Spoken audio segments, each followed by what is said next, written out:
국어나 교과서 276쪽 점과 선으로 만든 암호라는 제목을 보고 글의 내용을 짐작해 봅시다. 어렵다고요? 그럼 아래 말풍선을 참고해 보세요. 아, 정보 문의에 대한 글일 것 같습니다. 정보 문의를 설명하는 글일 것 같습니다. 네, 제목을 봤을 땐 애매했지만 그림이 큰 힌트가 되었죠? 그럼 짐작한 내용이 맞는지 글을 읽어볼까요?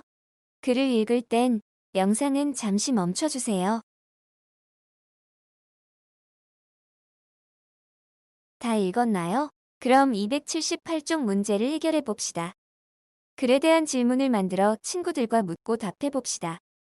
잘 모르겠어요.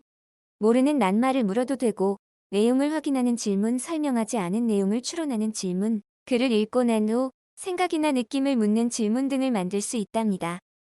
어떤 질문이든 좋으니 자유롭게 만들어 보세요. 단, 글의 내용과 관련이 있어야 합니다. 정보 문의는 누가 만드나요입니다. 그럼 이제 질문에 답해 봅시다. 먼저, QR는 무슨 뜻인가요? 빠른 응답이라는 뜻입니다. 그럼, 정보 문의는 누가 만드나요? 누구나 만들 수 있습니다. 네, 여러분도 만들 수 있답니다. 자, 그럼 아래 문제를 보고 간단하게 답해 볼까요? 여러분이 인상 깊었던 질문과 답, 그리고 그 까닭들을 한번 얘기해 보세요. 다음, 4번. 점과 선으로 만든 암호에서 설명하는 내용을 항목별로 나누어 적어 봅시다. 이 글은 정보 문의, 즉, QR코드에 대해 설명하는 글이었습니다. QR코드의 뜻은 무엇이라고 했나요? 여러 가지 정보를 확인할 수 있는 표식입니다. 그럼, 사용 방법은? 스마트폰 응용 프로그램으로 정보 문의를 찍는 것입니다. 그럼, QR코드의 특징은 무엇인가요? 여러 분야에서 사용하고 있다는 것입니다. 모양은 어떠한가요? 네모 모양 안에 검은 선과 점이 있습니다. 네, 그래서 설명한 내용을 정리해 보았습니다. 그럼, 다음, 그래서 설명한 내용이 얼마나 정확한지 확인해 볼까요? 5번 문제를 풀어보세요. 이 글의 종류는? 설명하는 글입니다. 글쓴이는 무엇을 설명하나요? 정보 문의의 뜻, 특징, 사용 방법 등입니다. 그렇다면 글쓴이의 설명 가운데 내용이 정확한지 알아보고 싶은 부분이 있나요? 정보 문의는 일부를 지워도 사용할 수 있다는 내용을 알아보고 싶습니다. 네, 알아보고 싶은 내용이 과연 믿을 만한가, 이미 아는 것과 다른 내용은 없는가 생각해 보도록 합니다. 그런 다음 글의 내용과 관련한 자료를 더 찾아보고 내용이 정확한지 확인해 봅니다. 교과서에 있는 두 친구의 대화를 읽고 정확성을 확인하는 방법을 정리하여 얘기해 볼까요? 도서관이나 인터넷에서 관련 자료를 찾아봅니다. 그리고 QR코드를 사용했던 경험을 떠올려 보며 글의 내용과 비교해 볼 수도 있어요. 네, 관련 자료를 찾아보거나 자신의 경험을 떠올려 보면 정확성을 확인할 수 있죠. 그럼 지금까지 공부한 내용을 바탕으로 설명하는 글을 읽는 방법을 정리해 봅시다. 설명하는 글을 읽는 방법은 크게 4가지로 정리할 수 있습니다. 단계별로 차근차근 살펴보겠습니다. 먼저 설명하는 글을 읽을 때 고려할 점을 떠올린 뒤 그에 해당되는 내용을 찾아 파악하고 그 내용이 정확한지 판단하는 과정을 통해 읽게 됩니다. 다소 복잡해 보이지만 정확성 판단에 초점을 맞추고 보면 됩니다. 첫 번째 고려할 점. 이 글은 무엇을 설명하고 있나요? 정보 문의입니다. 네, 제목과 그림을 보며 무엇을 설명한 글인지 생각해 볼 수 있습니다. 이 과정을 통해 알 수 있는 읽기 방법은 설명하려는 대상이 무엇인지 생각한다입니다. 두 번째 고려할 점. 설명하는 내용이 무엇인가요? 정보 문의의 뜻, 사용 방법, 특징, 모양 따위입니다. 네, 대상을 설명하면서 자세히 설명한 점이 무엇인지 살펴보면 됩니다. 정리해보면 대상에 무엇을 자세히 설명하는지 생각하는 것입니다. 세 번째 고려할 점. 이미 알던 내용은 무엇인가요? 정보문의의 모양입니다.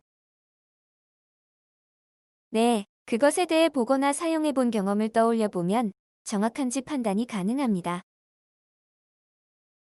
정리해 보면 대상을 보고 이미 아는 것을 떠올려 본다입니다.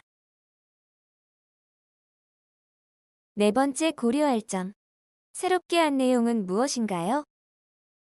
정보문의 사용 방법, 특징 등입니다.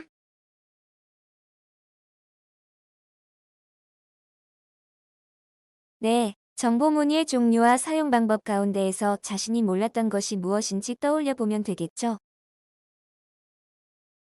정리해 보면 대상에 대해 새롭게 안 것을 찾는다입니다. 설명하는 글을 읽는 방법에서 중요한 것은 정확한 내용인지 판단하는 것입니다. 정확성 판단을 위해 다른 자료를 찾아보는 것도 좋습니다. 내용이 많아서 머릿속에 잘 들어오지 않는다면 설명하는 글을 읽는 방법을 정리해 놓은 가장 오른쪽 칸을 한 번 더 읽어보며 꼭 기억해 두도록 합니다. 이제 교과서 281쪽을 보겠습니다. 다음은 어떤 종류의 글일까요? 글쓴이의 의견을 생각하며 글을 읽어봅시다. 글을 읽을 땐 영상은 잠시 멈춰주세요.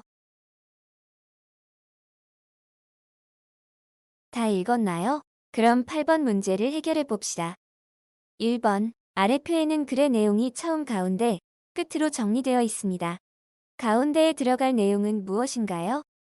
첫째, 정해진 답을 찾기보다 새로운 방식으로 문제를 해결하는 사람이다. 둘째, 새로운 변화에 대응하는 사람이다.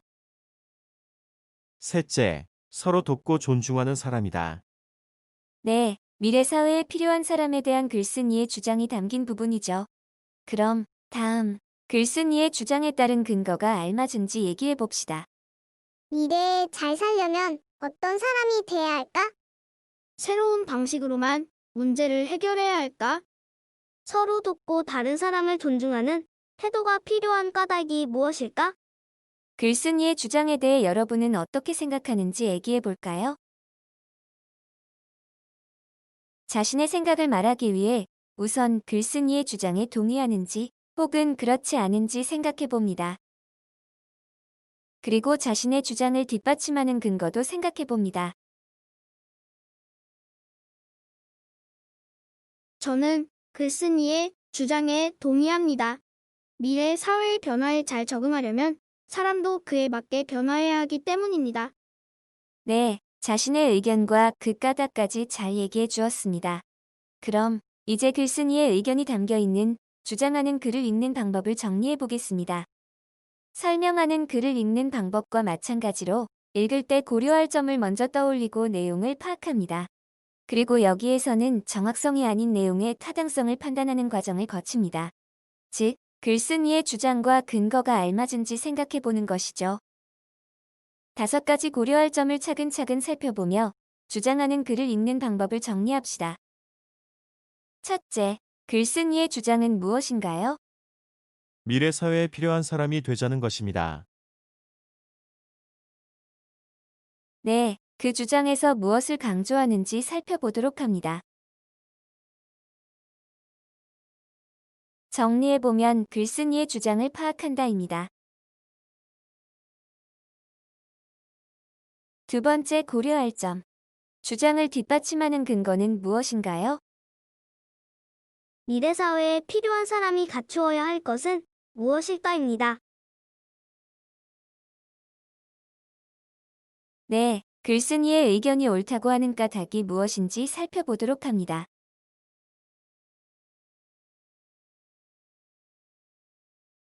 정리하자면 주장을 뒷받침하는 근거를 찾는다입니다. 세 번째 고려할 점. 주장과 근거가 적절한가요? 미래 사회에는 지금과 다른 사람이 필요하다고 하였습니다. 네, 그 근거를 자신이 납득할 수 있는지 생각해 봅니다. 정리해보면 주장을 뒷받침하는 알맞은 근거인지 생각한다입니다. 네 번째 고려할 점. 자신의 생각과 같은 점은 무엇인가요? 미래 사회에서는 많은 것이 달라진다는 것입니다. 네, 그 의견이 옳다고 생각하는지 판단해 보길 바랍니다. 정리해보면 자신의 생각과 비교해 같은 점을 찾아본다입니다. 다섯 번째 고려할 점. 자신의 생각과 다른 점은 무엇인가요? 변화에 부드럽게 대처하려는 생각이 필요하다는 부분입니다. 네, 의심스러운 부분은 없는지 살펴보도록 합니다. 정리해보면 자신의 생각과 비교해 비판하는 태도로 읽는다입니다.